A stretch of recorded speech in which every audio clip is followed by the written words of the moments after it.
Hi, folks. I'm Dr. Smith, Professor and Chair of Musicology and Director of the Vernacular Music Center at Texas Tech University. And I'm very happy to welcome you to this spring 2023 course, The Practice of the American Bandleaders. It's not a course I've taught before, but it's a topic about which I've been thinking for about 40 years, and I'm very excited to discover new insights alongside you in our spring semester work. The goal of this course is to explore the situational virtuosity of a wealth of New World and especially African American artists from the worlds of blues, jazz, funk, rock, hip-hop, salsa, and related idioms. It's a one-semester, topic-oriented survey of the synthesis of musicianship, cultural awareness, people skills, and imagination which American band leaders have contributed to the world. Now, improvisation and group collaboration and this situational virtuosity have been a part of many American musics, but still in the 21st century, the scope, nature, and integrated aesthetics of these creative practices, especially in the areas of collaboration, are studied and understood only fragmentarily, not in a holistic fashion. That is, these idioms are primarily studied as journalistic topics, or as subjects for theoretical or technical analysis, or maybe for purposes of sociological analysis. This course instead seeks to develop a model for understanding situational virtuosity as a unique form of leadership, that is, a particular mode of artistic command, which is distinct from, though it may be complementary to, technical facility or compositional creativity. A kind of command which comprehends the complex and subtle musical, cognitive, personal, historical, and cultural factors which make superlative performance possible. And I want to place this situational virtuosity at the heart of American creativity. We'll have a variety of modules. By and large, we will be focusing upon African American traditions and exemplary individuals, but there will be opportunity to talk about how these same sorts of practices and aesthetics operate in other idioms. We'll have an introduction module, then we'll have a module on the blues, focusing around particularly the band leaders Muddy Waters and Howlin' Wolf.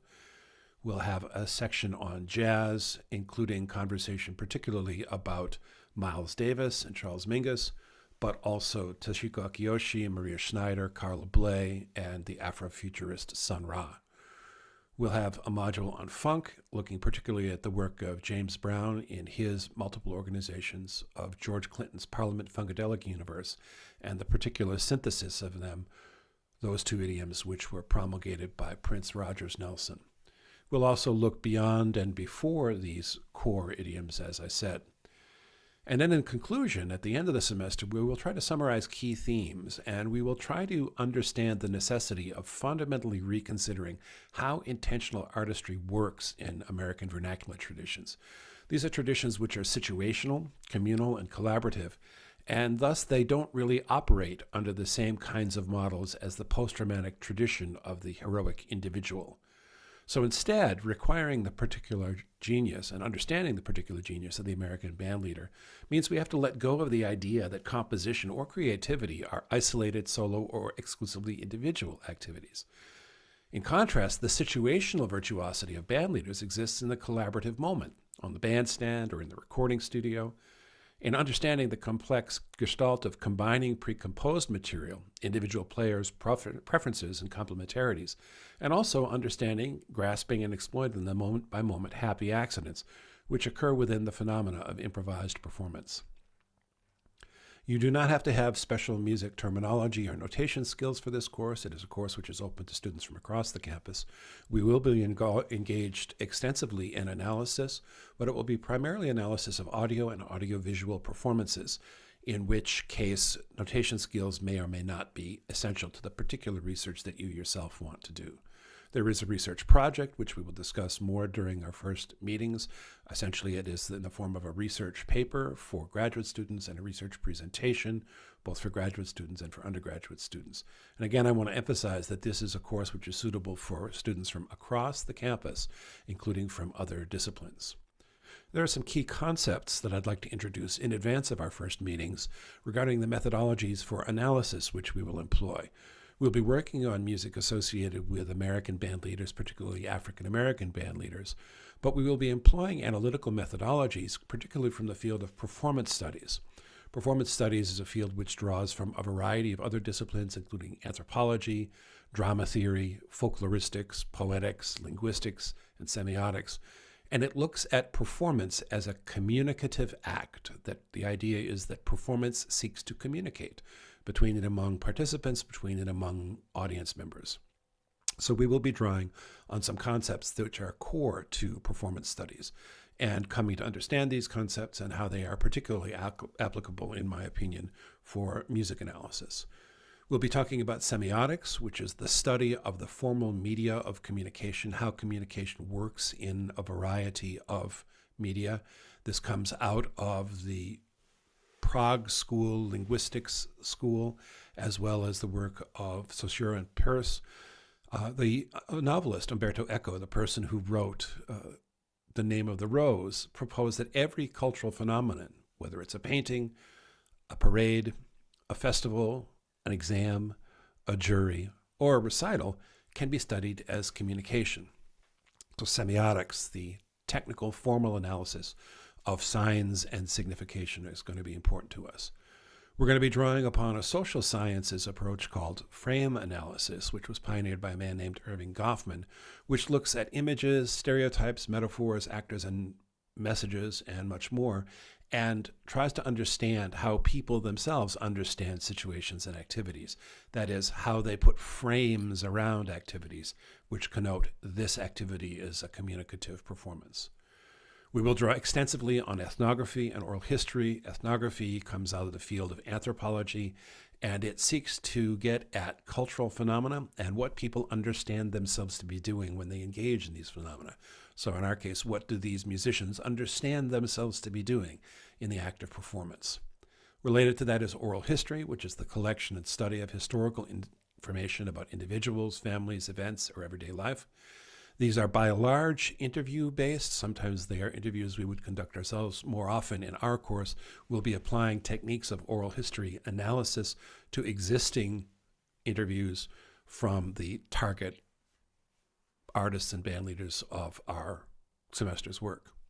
From anthropology, we will draw the idea of thick description, which was pioneered particularly by an anthropologist named Clifford Geertz, who worked very closely with performance studies analysts as well. A thick description is a description of human social action that describes behaviors, but also context as understood by the actors. So it's a record of subjective explanations and meanings provided by the people engaged in the behavior, and it may be quite multimedial. That is, it may involve speech and movement and gesture and facial expression and aroma and setting and sound. And this thick description, which is a prose document, seeks to recreate as many of those different multiple media which are working together to create a performance.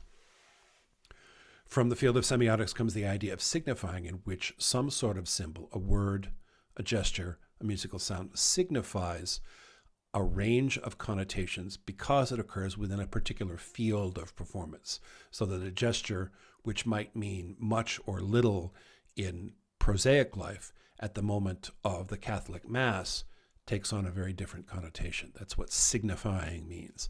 And in the Black vernacular, Henry Louis Gates Jr. has pioneered the idea of signifying without the terminal G, which is a way to think about how so much of African American vernacular expression depends upon the participating communicator's own understanding of prior and existing bodies of material and references upon which a current performative conversation can signify reference to other pre-existing cultural associations that are held in common. We're going to be thinking about liminality, which is another term that comes from semiotics and also from performance studies, the idea that a liminal space or a liminal event or a liminal moment is a moment in between times. A person is in one place and then they engage in this liminal moment or activity or ritual, and then at the end of that moment or activity or ritual, they have been transformed. They are now in a different space. You walk up to the dais at graduation and you are a student. After receiving your diploma and a handshake, you walk down from the dais and you are no longer a student, you're a graduate. That is a liminal moment. Related to liminality is the idea of group communitas, which is a concept pioneered by the anthropologist Victor Turner. The idea that there's a feeling of camaraderie which can emerge amongst a group who are experiencing the same liminal experience or right. So communitas is that feeling of communication and connection and community which arises in the midst of a liminal or ritual moment, in both sacred music connotations, but also in secular music connotations. We'll also be looking at things like cueing and kinesthetics, the study of how the body moves and of how body motions can both convey and also internalize subjective experiences and perceptions. We'll be looking at how people use motion and gesture and proximity and movement and speed and facial expression to cue performances from one setting or stage to another. And we will be employing all of these concepts and more besides in the context of looking at specific performances. And so now I want to point you to a specific performance. I'm going to drop a link in the notes to this video, and I will also send it along as an email. And I want to just point you to this performance and ask you to view it at your leisure. I think you'll enjoy it. And think about, perhaps even make notes upon, when and how intentions are communicated, not just by cueing, verbal cues or visual cues, but also by motion and what's happening at any given moment, and how any of these tools I've spoken about, frame, ethnography, thick description, signifying, cueing, communal communitas, how any of these analytical methods might help us understand and describe to an outsider how this performance is succeeding. Anyway, this is the kind of work that we will be doing, and I'm very much looking forward to doing that work with you in the spring 2023 semester. I'll see you soon.